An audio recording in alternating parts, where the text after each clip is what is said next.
அரசியல் விமர்சகர் திரு மதிவாணன் தொலைபேசி வாயிலாக இணைந்திருக்க. சார் வணக்கம் சார். ஏற்கனவே தாவேக அரசு தமிழக சட்டமன்றத்தில் மேகதாது விவகாரத்தில் தீர்மானத்தை நிறைவேற்றி விட்டார்கள். இருந்தாலும் கூட சமீபத்தில் கர்நாடக அரசு சர்வே பணிகளை மேகதாது அருகே நடத்தி முடித்திருக்கிறார்கள். இந்த அணுகுமுறையை எப்படி பார்க்கிறீங்க? முதல்ல உங்க ஜெயா பிளஸ் தொலைக்காட்சிக்கு என்னுடைய மனமார்ந்த நன்றியை தெரிவிச்சுக்கிறேன்.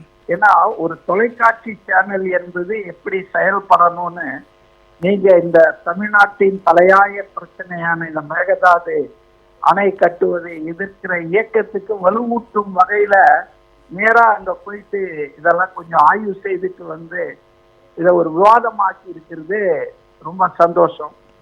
அடுத்ததுங்க, நீங்க சரியா சொன்ன மாதிரி சட்டமன்றத்துல ஒரு தீர்மானம் ஒரு மனதாக ஏற்கனவே நிறைவேற்றி இருக்கிறது தமிழக அரசு.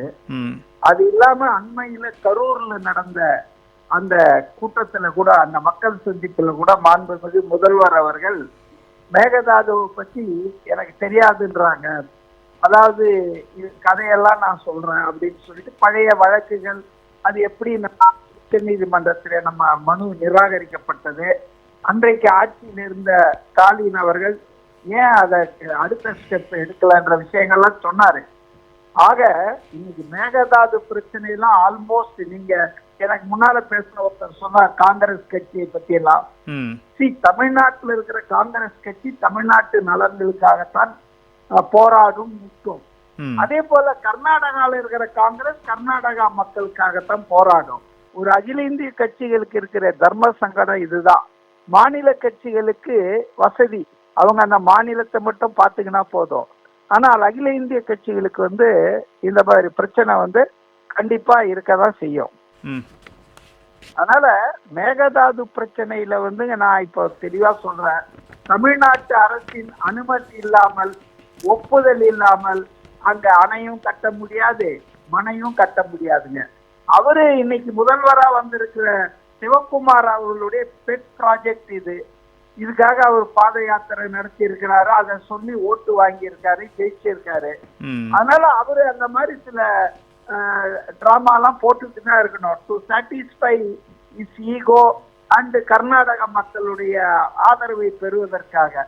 அப்படிதான் அதை பார்க்கணுமே தவிர உருப்படியா எதையும் செய்ய முடியாதுங்க. ஏன்னா தமிழ்நாடு மட்டும் அல்ல, இந்த காவேரி நதிநீர் பங்கீட்டுல சம்பந்தப்பட்டிருக்கிற இதர மாநிலங்களின் அனுமதி பெறாமல், ஒப்புதல் பெறாமல் எந்த புதிய அணையும் கட்டுமானத்தையும் செய்ய முடியாதுங்க. காவேரியின் குறுக்கே மேகதாதுல மட்டும் இல்ல, வேற எங்கேயும் செய்ய முடியாது. அவங்க சும்மா உச்ச நீதிமன்றத்தை ஏமாத்துறதுக்காக பெங்களூர்ல இருக்கிற குடிநீர் பிரச்சனைக்காக அப்படின்னு சொல்லி பொய் சொல்றாங்க. உண்மையில அவங்க தமிழ்நாட்டுக்கு வரக்கூடிய அந்த நீரை தராமல் இருப்பதற்காகவும் தடுப்பதற்காகவும் தான் மேகதாதுல அணை கட்டுற முயற்சியில ஈடுபட்டிருக்காங்க. இதை தமிழர்களாகிய நாம் எல்லா கட்சி வித்தியாசத்தையும் மறந்து கண்டிப்பாக முறியடிப்போம் என்ற நம்பிக்கை எனக்கு இருக்கு. பலருடைய நம்பிக்கையும் கூட அதுதான். தமிழக அரசு விரைந்து இந்த விவகாரத்தில் நடவடிக்கை எடுக்க வேண்டும் என்பது நம்பலாம். தமிழக அரசு நடவடிக்கை எடுக்கும் என்று தொலைபேசி வாயிலாக இணைந்தமைக்கு நன்றி திரு மதிவாணன்.